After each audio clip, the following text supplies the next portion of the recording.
పకపక కూడి మండు వచ్చెను, పాప శాపానికి రిమాండు ఆయను. తండ్రి కుమారుని పంపెను, ధరణిలో శాంతిని నింపెను, మానిస సంఖ్యలు తెంపెను.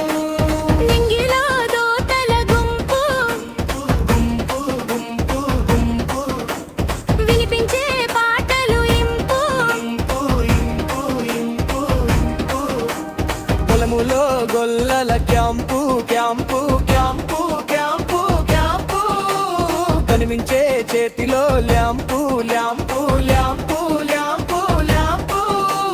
దూత వినిపించే సువార్త జన్మించే నేడు మన కర్త